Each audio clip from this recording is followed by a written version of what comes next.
Oftentimes people pray for the dead for a couple of reasons. One of them is because they're unsure about that person's salvation, what happened to them after they died, and they want to pray for them to be able to head to the right location. Sometimes that comes from a mistaken notion called purgatory, where there's a belief that some churches teach that you can help pray people out of purgatory into heaven.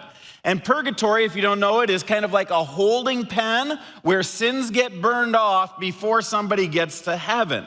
But purgatory is not a biblical concept. So if you're praying for somebody to get to heaven or get out of purgatory, that's not what the Bible teaches at all. The Bible teaches that it's appointed to men and women once to die and then to be judged. And when you're judged, you either wind up going to eternity with God or eternity separated from God.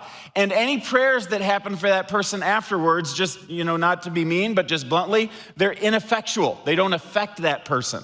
What affects that person's eternal destiny is whether or not they trusted in Jesus while they were here in life. If you're somebody who has said, yes, I will follow Jesus, I'll trust Jesus, I'll allow him to free me from my sins and give me new life, then you wind up spending eternity forever with God. If not, you spend eternity separated from God, and that's based on your decisions here on earth, not whether somebody prays for you afterwards.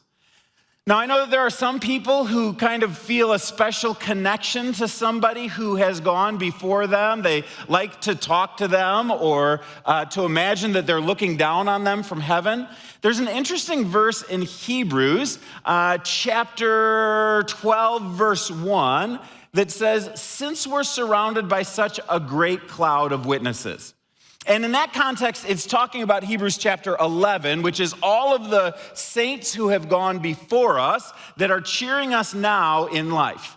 And I always think Hebrews 12:1 really kind of has the notion that people can be on the other side of eternity and be cheering us on.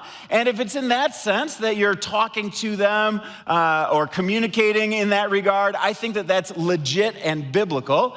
But if you're praying for them, for a better afterlife or for a change, that's something that's not going to be effectual, and so I wouldn't recommend that.